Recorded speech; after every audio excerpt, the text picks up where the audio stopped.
नमस्कार शेतकरी मित्र हो, स्वागत आहे तुमचं एका विशेष व्हिडिओमध्ये। शेतकरी मित्र, कधी काळी शेतकऱ्याला हसवणारा कांदा आज त्याच्या डोळ्यामध्ये पाणी आणतोय। सलग 5 महिन्यांपासून शेतकऱ्याच्या पिकांवरती पाऊस कोसळतोय, यामुळे मोठ्या प्रमाणात शेती पिकांचं नुकसान झालंय। यामध्ये कांदा पिकाचंही मोठ्या प्रमाणामध्ये त्या ठिकाणी नुकसान झालंय आणि त्याच्यात कांद्याला अगदी त्या ठिकाणी 8 ते 10 रुपयाचा दर मिळतोय। अगदी 90 ते 100 दिवस प्रचंड मेहनत करून शेतकरी कांदा पिकवतो, मात्र त्याच्याच मालाचं मोल द्यायची वेळ आली की एकीकडे निसर्ग कोपतो तर दुसरीकडे सरकार। कारण बाजारभावाचं गणित हे सरकारी धोरणांवरती, सरकारी निर्णयांवरती ठरत असतं। बाजारभाव वाढीची अपेक्षा आता शेतकऱ्यांना सोडूनच दिली आहे। कारण आता कांदा सडण्यापेक्षा आहे त्या भावामध्ये शेतकरी बाजारामध्ये आणतोय। 2 ते 3 दिवसावरती दसरा आहे आणि ज्या शेतकऱ्यांकडे कांदा शिल्लक आहे त्यांना आता उत्सुकता आहे की दसऱ्यानंतर बाजारभाव कसे राहणार। कारण मागच्या वर्षी याच वेळी कांद्याला 30 ते 35 रुपयांचा भाव मिळत होता, मात्र ह्यावर्षी तसं काही होताना त्या ठिकाणी दिसत नाही। एकतर बाजारभाव वाढीसाठी पोषक वातावरण तयार झालेलं असताना नेमकं असं काय घडतंय ज्यामुळे कांदा बाजारभाव वाढतच नाही।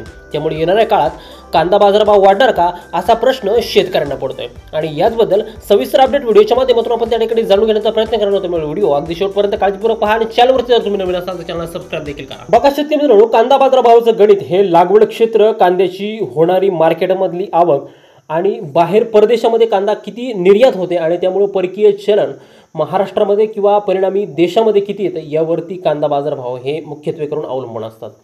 सध्याची बाजारभावाची जर का परिस्थिती आपण जर पाहिली तर राज्यातील महत्त्वाच्या बाजार समित्यांमध्ये मग त्या ठिकाणी पिंपळगाव, बसवंत असेल, लासलगाव असेल, सोलापूर असेल, नाशिक असेल, पुणे आणि मुंबई असेल, अशा बाजार समित्यांमध्ये यासोबत त्या ठिकाणी बेंगलोरची बाजार समिती असेल, अशा बाजार समित्यांमध्ये त्या ठिकाणी कांद्याला जवळपास 10 ते 12 रुपयाच्या दरम्यान आता सध्याला सरासरी बाजारभाव मिळतोय। या अलीकडे जर का आपण पाहिलं तर आवकीची जर परिस्थिती जर पाहिली तर याच बाजार समित्यांमध्ये कांद्याची जी काय आवक होती ती जवळपास 40 ते 50% त्या ठिकाणी आता घटलेली आहे आणि आवक एकदा घटली की बाजारभाव वाढायला सुरू होतात असं त्या ठिकाणचं गणित आहे। बघा, आता आवक कमी असताना लागवड क्षेत्र सुद्धा त्या ठिकाणी आता घटलेलं आहे। मग या ठिकाणी जे काय कांदा लागवडीसाठी प्रसिद्ध असणारे जे 4 ते 5 जिल्हे आहेत महाराष्ट्रामधले, यामधील आवक त्या ठिकाणी घटलेली आहे आणि यामध्ये जी आर्ली खरीप आणि खरीपाची जी लागवड झाली होती ती पूर्णपणे गेल्या 2-3 दिवसापूर्वी त्या ठिकाणी पाण्याखाली गेलेली आहे। त्यामुळे परिणामी तो कांदा त्या ठिकाणी मार्केटमध्ये येणार नाही।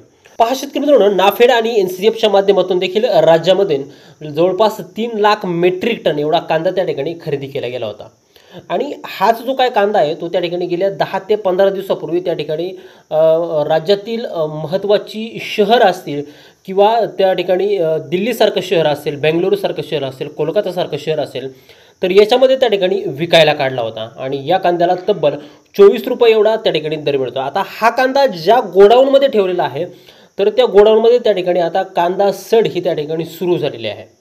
याशिवाय 6 ते 7 महिन्यांपासून शेतकऱ्यांनी देखील कांदा हा साठवलेला आहे आणि परिणामी शेतकऱ्याचा कांदा देखील त्या ठिकाणी आता सडायला सुरुवात झाली आहे।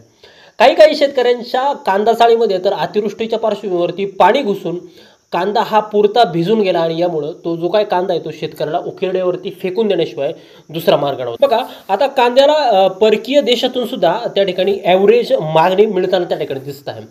मागच्या 2-3 व्हिडिओमध्ये जर का आपण पाहिलं तर बांगलादेशमधून सुद्धा भारतीय कांद्याला मोठ्या प्रमाणात त्या ठिकाणी मागणी आहे। शिवाय GNPT पोर्टवरून देखील त्या ठिकाणी आता दुबई असेल, कतार असेल, ओमान असेल, याशिवाय सिंगापूर, इंडोनेशियासारखे देश असतील, इथं सुद्धा त्या ठिकाणी कांदा निर्यात आता सुरू आहे।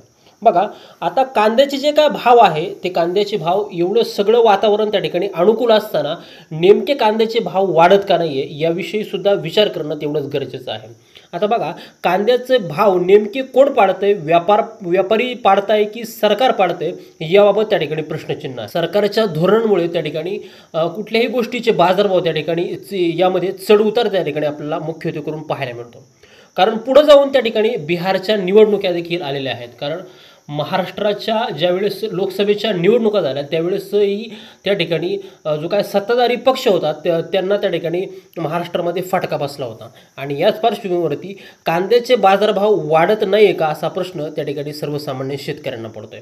त्यामुळं शेतकरी मित्रांनो, जर तुमच्याकडे कांदा जर आता ह्या क्षणाला जर असेल तर त्या ठिकाणी अतिशय विचारपूर्वक निर्णय घेऊन त्या ठिकाणी रोजचे बाजारभाव रोज पाहून तुम्ही तो कांदा विकला पाहिजे। कारण जेणेकरून तुम्हाला 4 पैसे मिळतील किंवा तुम्हाला त्या कांदा विकून तुमचा कमीत कमी उत्पादन खर्च तरी तुम्हाला मिळेल। बघा शेतकरी मित्रांनो, दिलेली माहिती उपयुक्त वाटली असेल तर व्हिडिओला एक लाईक नक्की करा. तुमच्या मित्रांपर्यंत ही उपयुक्त माहिती लवकरात लवकर शेअर करा. चॅनलवरती जर नवीन असाल चॅनल सबस्क्राईब करा.